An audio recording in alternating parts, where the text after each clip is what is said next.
merci de rejoindre votre magazine Bloc-Notes. Nous parlons santé aujourd'hui à marge de la journée internationale de l'endométriose de ce 28 mars. Nous allons recevoir Madame Gianni, qui est la coordonnatrice de la cellule Endocare, qui va nous parler du travail qu'ils sont en train de réaliser dans la société congolaise, mais aussi vous permettre d'avoir une idée globale sur la cause et le traitement de cette fameuse maladie. Bonjour Madame Gianni. Et alors, nous sommes au mois de la femme, je vais dire le mois de mars dédié pour les droits de la femme. Et puis tout d'abord, en fait, cette question, que pourrez-vous dire aujourd'hui vis-à-vis du travail de la femme congolaise dans la société? Ok, voilà, on va voir avec le mois de la mars. Le mois de mars, c'est un mois qui nous rappelle beaucoup, en fait, en termes de combat que doit mener la femme. Je sais qu'il y a beaucoup de choses que certaines femmes congolaises assez fortes, en fait, qui est en train d'être faites. Mais ces mois nous rappellent beaucoup parce qu'en fait c'est un mois dédié aux droits de la femme en fait. Et moi depuis le début du mois j'étais en train d'attirer l'attention de plusieurs femmes par rapport à la question liée au droit d'accès aux soins de santé de qualité. Parce que c'est là où j'ai fait mon champ de bataille. Votre terrain. Alors, comme nous sommes déjà sur votre terrain, on va parler de l'Endocare qui est votre aspect. Vous êtes la tête d'affiche de cet aspect. Comment est née l'idée de lancer cet aspect de l'Endocare?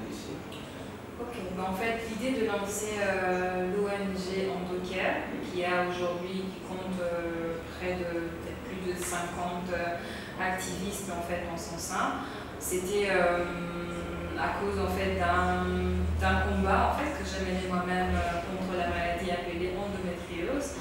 Et voyant le parcours par lequel en fait je suis passée, ben, ça m'a motivé moi et mon entourage. Vous êtes témoin vivant. Oui. Ça m'a motivé moi-même et toutes les personnes en fait de mon entourage, les personnes qui voulaient s'engager en fait dans ces combats, dans cette lutte contre l'endométriose, en fait, à mettre en place cette structure qui se charge de sensibiliser le professionnel de santé, mais aussi le grand public sur cette maladie qui est mal connue de nos jours. Alors, que faites-vous exactement pour permettre à la femme congolaise d'avoir un regard sur cette maladie? Alors, comme j'étais en train de le dire, essentiellement, nous faisons des sensibilisations. Parce que beaucoup de femmes, beaucoup de personnes en fait sont ignorantes de cette maladie, pas seulement le public, le grand public, mais aussi certains professionnels de santé. Ce que nous faisons, nous sensibilisons. L'année passée, on avait lancé un programme de sensibilisation dénommé Pensons endométriose, avec le projet Penser endométriose qui était dédié au corps médical. Mais depuis le début de cette année, nous avons lancé le projet Mes règles n'est pas ma douleur, parce que comme vous le savez, en fait, un des grands symptômes de l'endométriose sont les règles douloureuses. Alors nous avons lancé ce projet-là de sensibilisation pour que les filles et les femmes puissent écouter leur corps, leur disant que voilà, quand ils ont de règles douloureuses, que voilà, ça peut être un symptôme de l'endométriose. Donc on les a motivés à aller consulter le médecin pour voilà, se faire diagnostiquer à temps. Ça, c'est notre combat. Voilà, votre combat. Alors, quelles sont les difficultés qui ont jalonné votre parcours? Alors, mon parcours personnel ou par rapport juste par rapport les parcours des Endocare? Ok. Oui, par rapport en fait à Endocare, nous faisons un grand travail de sensibilisation. Ça demande beaucoup, en fait, déjà en termes d'énergie, parce que nous tous, nous sommes de bénévoles. Donc, ça veut dire que nous travaillons ailleurs, nous sommes des agents quelque part et tout ça. Donc, ça demande beaucoup en termes de temps et d'énergie, mais surtout en termes financiers aussi, parce qu'après, il faut imprimer ceci, il faut imprimer cela, et voilà, en fait, ça, c'est parmi les difficultés que nous rencontrons. Mais il y a quand même de gens qu'on appelle certains endo-activistes et tout, qui acceptent de nous aider, en fait, de nous apporter leur soutien, tant en énergie, parce qu'il y en a certains qui nous accompagnent lors de nos sensibilisations sur le terrain. Il y en a qui nous donnent aussi de leur argent, en fait, pour financer telle ou telle autre dépense en rapport avec nos sensibilisations. Mais là où nous attendons le plus de soutien, c'est de la part en fait, de pouvoir public par rapport à la prise en charge de femmes que nous sensibilisons. Parce que jusque-là, Handicare en fait, paye certains soins primaires pour ces femmes-là, mais ce n'est pas assez. On aimerait bien que voilà, l'État fasse la prise en charge de tout le traitement jusqu'à la fin. Et il faut que vous attendiez aussi les coups de main du pouvoir public. Nous avons aussi interviewé la sénatrice Ngoudi Anza, qui a donné aussi savoir concernant cette maladie. Mais j'aimerais un peu qu'on puisse au moins écouter ce que la sénatrice a dit. Vous et mes cousins restez toujours branchés. Je vous signale que nous avons reçu aujourd'hui Madame Djani, qui est la tête d'affiche de l'ONG Handicare, une ONG qui lutte sans cesse pour donner ou permettre à la femme congolaise ou africaine d'avoir une idée globale si les causes et les traitements, soit les dangers qui sont derrière cette fameuse maladie qu'on appelle Handicare. Endométriose. Aussi d'avoir cette interview et puis on se retrouve tout juste après. Bonjour monsieur. Je suis Madame Nefertiti Ngoudi Anza Kisula. Je suis sénatrice et présidente de la commission socio-culturelle genre, famille et enfants du Sénat. Ce qui m'a motivée, je dirais que c'est la souffrance qu'endurent toutes ces femmes. Et cette souffrance m'a motivée à pouvoir les assister, participer à la campagne, parce que cette maladie, je pense qu'il est grand temps que nous puissions faire la lumière dessus. C'est comme ça atteint quand même une femme sur 10 et c'est pas rien. Et c'est ce qui m'a poussé à le faire. C'est vrai qu'en tant que femme, j'aimerais avoir, vous montrer mon regard à deux points de vue. En tant que femme d'abord, j'estime que c'est un frein. Cette maladie est un frein au développement intégral de la femme. Parce que c'est vrai que c'est une maladie invalidante, pratiquement méconnue, et qui en plus connaît des problèmes par rapport au diagnostic. Le plus gros problème avec cette maladie, c'est l'errance médicale que connaissent les malades. Vous verrez des femmes qui défilent comme ça dans les bureaux des gynécologues, dans leur cabinet, et généralement, ça leur prend du temps. Et les femmes se retrouvent face à des médecins qui, rarement, savent faire le diagnostic. Et quand c'est fait, généralement, c'est déjà tard. Et quand c'est tard, vous verrez qu'il y a déjà des conséquences irréversibles par rapport à la qualité de la vie, par rapport au rendement au travail, par rapport à la vie sexuelle du couple, et pire encore par rapport à la capacité de procréer. Donc en tant que femme, je pense que cette maladie est un frein véritable à l'épanouissement de la femme. Oui, sur le plan politique, parce qu'il faudra qu'on se le dise, la femme, nous sommes pendant le mois, le mois dédié aux droits de la femme, et il faut qu'on dise un mot là-dessus. Parce que la femme, en fait, elle doit être dans ses capacités maximum pour donner ce qu'elle a au pays.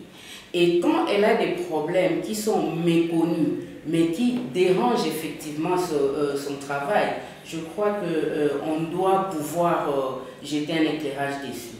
Vous voyez une femme qui a des douleurs atroces presque tous les jours, qui peut-être devient irritable, et au travail, les relations s'en ressentiront avec la hiérarchie ou même avec les subalternes. Vous voyez une femme dans sa vie de couple qui vraiment ne supporte même pas les relations sexuelles, ce qui fera que bon, demain ce sera un couple brisé. Vous verrez une femme qui a difficile à procréer, et j'ai parlé de l'errance médicale qui peut durer jusqu'à 7 ans. Vous imaginez que 7 ans après, on vous dira que non, bon, malgré ces douleurs-là, c'était en fait l'endométriose et que là, on ne peut rien, on doit faire l'ablation de l'utérus. Donc, ce sont quand même des conséquences assez graves. Et sur le plan politique, en tant que femme politique, je dirais que je pense qu'il est grand temps. Il est grand temps que les pouvoirs publics puissent penser à mettre en place un programme national pour cette maladie et à considérer cette maladie comme une question de santé publique. Parce que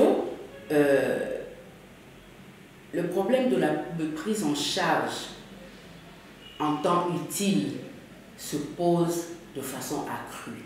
Je l'ai dit tantôt, l'errance médicale est due au fait, spécifiquement, parce que les médecins, au fait, sont un peu superficiels sur la maladie. Il y en a peu qui savent vraiment pointer le doigt là où il faut. Alors, en créant ce programme, les médecins pourront être formés à diagnostiquer, poser le vrai diagnostic, et la prise en charge saura être prise à temps. Et pas seulement les médecins, tous les personnels de santé, mais les femmes elles-mêmes aussi devront être sensibilisées pour savoir écouter les alertes qu'envoie leur corps. Parce que oui, la douleur, elle est nôtre. On l'a toujours dit, oui, la femme quand elle accouche, la douleur est atroce. Mais la douleur des règles doit être entendue. Et ces alertes-là, le corps ne se tait jamais. Oui, personnellement, je me suis engagée aux côtés de Andocare pour sortir cette maladie de l'homme et surtout éveiller au fait la conscience des femmes. Parce qu'il y en a plusieurs, on en a vu, qui ne savent pas elles-mêmes ce qui leur arrive. Et elles ont comme ça, ce sont des sujets tabous, c'est inhérent à notre culture aussi. On a déjà inculqué aux filles que la douleur est normale, alors que ce n'est pas le cas. Il est grand temps pour que nous puissions travailler et nous nous sommes engagés dans ça. Et il y a eu beaucoup d'activités de sensibilisation, il y a eu des campagnes et samedi encore, nous serons au rond-point Huilery pour tout justement faire cette sensibilisation des masses. Écoutez, de la part de Andocare, c'est vrai que prise en charge, ce n'est pas évident parce que Andocare fait un accompagnement. La prise en charge qu'elles doivent espérer doit venir du pouvoir public. Malheureusement, ou heureusement, je ne saurais le dire, je ne suis pas membre du pouvoir exécutif et je ne sais pas donner une telle assurance. Mais en tant que membre du pouvoir législatif, c'est que moi je peux m'engager à faire. Je suis aussi membre de beaucoup de groupes associatifs. Je peux m'engager, et c'est ce qui est déjà fait d'ailleurs, nous sommes dans cette logique-là, de pouvoir mener un plaidoyer pour que, comme je l'ai dit tantôt, le pouvoir public puisse considérer cette maladie comme une question de santé publique. Et je l'ai dit tantôt, une femme sur 10, ce n'est pas rien. Et la RDC a besoin de tous ses enfants, fils comme filles. Et ces filles-là doivent être dans les capacités de pouvoir donner le maximum de ce qu'ils ont. Et je crois que leur santé physique doit attirer l'attention des gouvernants pour que le travail de ces filles aussi soit considéré. Mon message, c'est celui de les encourager. Je les encourager à ne pas baisser les bras. Je sais que la douleur est atroce. Le traitement est lourd, le traitement est cher. C'est pourquoi nous sommes avec elles, pour pouvoir les accompagner. Mais mon message, c'est que moi, personnellement, j'espère que l'État congolais ne les laissera pas tomber. Andocare, je dirais que c'est le pain béni pour ces femmes. Parce que Andocare fait un grand travail de sensibilisation, surtout dans le sens de dénicher aussi les médecins capables de poser les diagnostics à temps. C'est une équipe de femmes et des hommes formidables que je félicite beaucoup et je pense que vraiment cette mobilisation pourra amener quelque chose de bien pour que cette maladie puisse sortir de l'ombre. Je vous remercie. Voilà, Madame Jenny, vous venez de suivre la sénatrice. Qu'est-ce que vous pouvez pouvez dire par rapport à ce qui la sénatrice a essayé d'expliquer, à ce qui concerne la prise en charge de la part de TCK? En tout cas, je m'aimerais d'abord la remercier par rapport à son engagement. C'est en fait, à côté de à part son côté politique, c'est d'abord une maman, en fait, une maman qui nous accompagne et qui s'est engagée à nos côtés pour nous aider dans cette lutte et pour faire un plaidoyer en fait auprès du pouvoir public pour nous aider à trouver des solutions aux problèmes en fait qu'endurent beaucoup de femmes qui sont atteintes d'endométriose. Donc mon message, en fait, je vais réitérer le message qu'elle a donné et au pouvoir public. Il faut mettre en place en fait de vraies politiques en fait pour non seulement former le corps médical parce qu'on a besoin de cette formation-là pour qu'il sache reconnaître en fait une endométriose, qu'il fasse une insertion de l'endométriose dans leur diagnostic différentiel, pour ce qui concerne le généraliste et tout. Mais on a aussi besoin de l'appui pour la création de centres d'excellence. Aujourd'hui, nous on fait, c'est vrai, on a des partenariats, par exemple avec comme la fondation d'Aéline Berlier du docteur Nzao que je salue en passant. Mais après, il faut soutenir aussi ce genre. Par exemple, ils acceptent de baisser le prix et tout, mais ce n'est pas suffisant en fait. Le traitement de l'endométriose, ça coûte cher, comme la sénatrice l'a dit dans son interview. Et on a vraiment besoin que le gouvernement le prenne en charge. Parce qu'aucun individu, aucune ONG ne pourra prétendre faire cette prise en charge seul. Donc on a besoin de pouvoir public pour y arriver. D'accord, merci beaucoup. Vous êtes mieux placé pour nous parler de l'endométriose.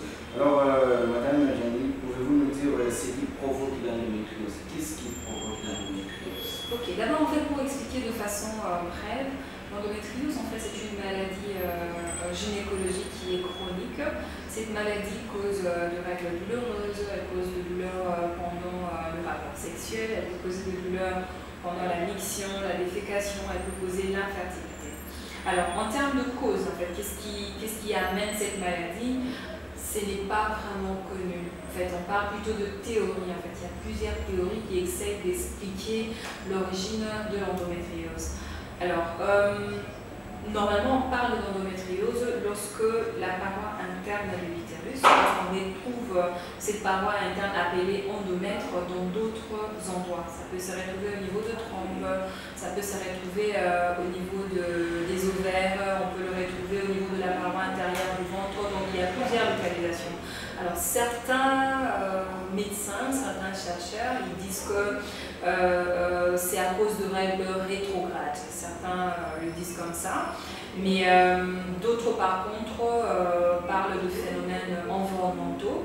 Donc jusque-là, il n'y a pas vraiment, on ne sait pas pointer du doigt une cause pour dire que voilà, c'est ça qui cause l'endométriose. Par contre, on parle beaucoup plus de facteurs favorisants. On parle beaucoup plus de facteurs qui favorisent l'endométriose, comme l'hérédité. Donc, une fille dont la mère ou dans sa famille, ils ont une historique en fait avec l'endométriose, ben, elle a de fortes chances, elle aussi, de souffrir d'endométriose. Et de filles en fait qui ont de règles précoces, elles sont aussi sur un terrain favorable en fait pour développer l'endométriose. Donc c'est un peu ce que je peux dire par rapport à ce qu'il y a de causes en fait. On parle beaucoup plus de facteurs qui favorisent. Mais les symptômes sont reconnus? Oui, les symptômes sont reconnus. Et savoir quels sont les symptômes de cette fameuse maladie? En tout cas, les symptômes, comme j'étais en train de les citer, ce sont les règles douloureuses. Ce sont des douleurs pendant le rapport sexuel qu'on appelle la dyspareunie. Il y a des douleurs pendant le grand ou le petit besoin. Il y a aussi l'infertilité. Je pourrais même recommencer ça en lingala pour que beaucoup de gens nous comprennent. Donc, nalobi, endométriose, des maladies monco, des gynécologiques et tout chaque capacité délai dans l'âge entre 15 et 49 ans. Donc, nalobi, endométriose, des maladies monco gynécologiques. Et tout chaque capacité entre âge et 15 et 49 ans. Et maladie wana et puis ça va autobéki par règle douloureuse. Donc, on a passé une sous-sous-cas dans la règle d'ailleurs. Les os à la passe makasi, les sous-soyaux à capacité dans le 5 c'est d'autres n'a pas. Maman, sous-soyaux à capacité, ceux qui ont dans zongoïké, tous zongoïnènes, les sous-sous, 40% de cas à basi au bazana pour ma bobota, ils allaient endométriose. Ok, merci beaucoup. Et alors aujourd'hui, on veut savoir si l'endométriose a réalisé combien des activités, des sensibilités, a réalisé combien des activités, des sensibilisations en République démocratique. Ok, en tout cas en termes d'activités réalisées par Endocare, ce sera difficile de citer. On a plutôt fait en termes de campagne en fait. On a fait plusieurs projets, entre autres de projets de sensibilisation au plan médical qu'on a appelé Penser endométriose. En fait, ces projets-là, on est passé dans plusieurs centres de santé. Et d'ailleurs, c'est un projet qui sera relancé ici au mois d'avril. Après, il y a le projet Mes règles mais pas ma douleur, qui a connu déjà dans sa première phase la participation de près de 200 activistes. Donc nous pensons que lorsque nous allons relancer la deuxième phase de cette campagne, il y aura encore beaucoup de gens qui vont participer. On a fait beaucoup de descentes sur le terrain, dans des zones, dans des milieux ruraux urbains. Là en fait on a lancé Mars Jaune, qui est le mois de sensibilisation à l'endométriose. Donc le 27 nous serons sur le rond-point Willery. Donc on a appelé ça Endo Carrefour. Nous serons là. Donc toutes les personnes qui veulent sensibiliser avec nous, nous vous invitons nombreux à venir sur le rond-point Willery sensibiliser avec nous. Donc il y a beaucoup d'activités qu'on fera fait passer. Alors Madame Diani, y a-t-il des personnes à risque de cette maladie? Oui, comme j'ai cité, en fait, comme je l'ai déjà dit tantôt, les femmes dont le parent, dont la maman a souffert d'endométriose, ils ont aussi le risque d'en souffrir.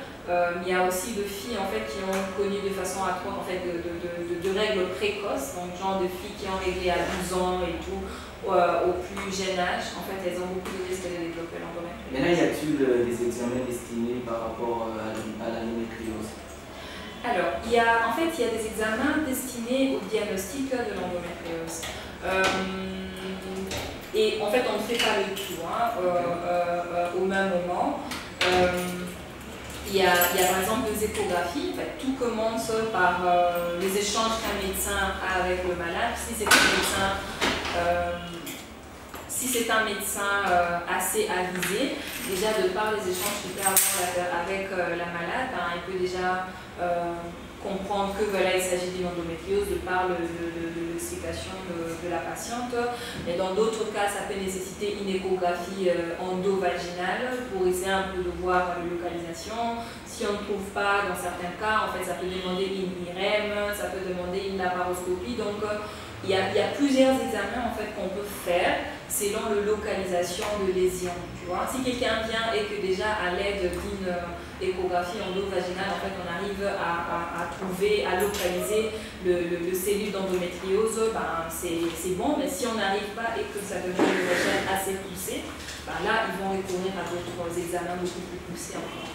Alors, Madame Diani, pendant qu'on était en train de préparer cette émission, nous avons reçu le message d'une cousine de Bloc-Notes qui a dit Monsieur Bloc-Notes, Madame Diani, souvent, règle les namaï, comme à ceux qui n'ont souvent les 27, mais des fois, ils déplacent à 5 jours ou 6 jours. Est-ce que les symptômes d'endométriose? Ok, en fait, pour ce qui est de perturbation de règles, j'aurais aimé en fait que ça soit un corps médical qui réponde à cette question. Parce que j'aimerais préciser que voilà, Madame Diani, beaucoup de gens pensent que je suis médecin, docteur. Non, je suis juste une femme qui souffre d'endométriose. Et donc le fait de beaucoup lire pour mes soins, en fait, voilà, on a quand même une certaine connaissance. L'endométriose, en fait, par moments, ça cause de perturbations de cycle. Ça peut, en fait, on voit par moments certaines filles avoir des écoulements en dehors de leur cycle. On a et tout, ça peut causer. Mais on ne dit pas forcément que toute perturbation de cycle ou toute règle douloureuse, que c'est une endométriose. Notre message aux jeunes filles, c'est que quand tu as ces symptômes-là, en fait, nous tous, en fait, on doit être d'accord que ce n'est pas normal. Déjà, sur ces terrains-là, on doit être tous d'accord que voilà, ce n'est pas normal. Donc, déjà, puisque ce n'est pas normal, on consulte un médecin. C'est le médecin pourra établir s'il s'agit d'une endométriose ou autre chose. Parce qu'en fait, par moment, le douleur pelvienne chronique, si ce n'est pas une endométriose, ça peut cacher autre chose, ça peut cacher le cancer, ça peut cacher beaucoup d'autres maladies. Donc, notre message ici, c'était vraiment de tirer les oreilles aux mamans, à nos jeunes filles, à nos jeunes sœurs et petites sœurs, qu'il faut écouter les alertes que nous envoient nos corps. Le corps parle et c'est nous simplement, c'est à nous de nous mettre pour écouter. Alors, cousines et cousins, aujourd'hui, souffrir d'endométriose, vous ne savez pas quoi faire. En tout cas, témoin vivant d'endométriose. Vous avez écouté Madame Gianni, comment elle a parlé, comment elle a expliqué. Alors, si vous avez aussi besoin d'être en contact avec Madame Gianni, vous n'avez qu'à nous appeler au numéro affiché au bas de vos écrans, ou soit consulter le site internet africaweed et rbfm.net, mais aussi appelez Bloc-Notes sur le numéro 082 78 45 10 27. Madame Gianni, qu'est-ce que nous pouvons retenir concrètement et en cœur? En fait, en Docker, les ONG les milité en fait pour la endométriose namoïdique, comme on appelle ça, en fait, le sortir de l'endroit, mais aussi pour une meilleure prise en charge de femmes qui sont atteintes d'endométriose. Donc, on a la zone de là, ce que ça va régler ça la caillopassie, ce que capacité en bossant ça quand on n'a pas tout ça apprendre il y a fertilité ou il va nous créer ma qualité la pour qui peut couper directement. Donc Facebook même fait ça info endométriose en RDC. Donc au qui peut contacter Bissot pour orientation dans le but que tout ça va médecin mais on travaille en collaboration avec hôpitaux pour qui peut en contact na Batouana pour que soit prise en charge nayo. Mais il y a ce que il déjà que ça l'endométriose, message n'a pas nayo les amis que ça n'a la biso pour tout mes messages au musique. En fait, on vous invite vraiment le maman à vous joindre en Docker, à joindre votre voix en fait à d'autres activistes en fait qui se sensibilisent déjà par rapport à cette maladie pour faire entendre notre voix et pousser le pouvoir public à mettre en place des politiques pour une meilleure prise en charge. Alors, hormis la page Facebook, est-ce que nous tous sommes contactés comme aujourd'hui, la pousse à vous en contact avec un Docker, à quoi contacter vous. Donc, avec contacter Bissot à 082 920 83 50. Donc, à part page Facebook, Bissot les info endométriose en RDC, nous avons dit que Bissot pour relation à WhatsApp, le numéro 082 70 19 067, ma bandélie 082 70 19 067. Donc, le numéro, on a posé à la fois un rappel normal et tout sur WhatsApp. Tout a commis sur la Messenger, en fait, page d'habitude, info endométriose en RDC, ou combo et ça en Docker RDC. Merci Madame Gianni d'avoir répondu aux questions du groupe e-presse, Bloc-Notes Africa Weed et RBFM. Alors mesdames et messieurs, merci beaucoup pour la vidéo aujourd'hui matin dans le magazine Bloc-Notes. Je dis merci à Augustin Lomanga qui est derrière les caméras et merci beaucoup aussi messieurs de leur boulot, sans oublier Bénédicte Montana qui assure aussi une grande partie de la rédaction de ces magazines. Alors si vous avez besoin aussi de suivre ces magazines en intégralité, suivez-nous sur rb.tv. Bloc-Notes.tv et lire aussi certains articles réalisés par rapport à cette émission sur les médias camerounais, Africaweed et rbfm.net. On se retrouve au prochain numéro. Portez-vous bien, car chaque jour est une vie. Bye bye.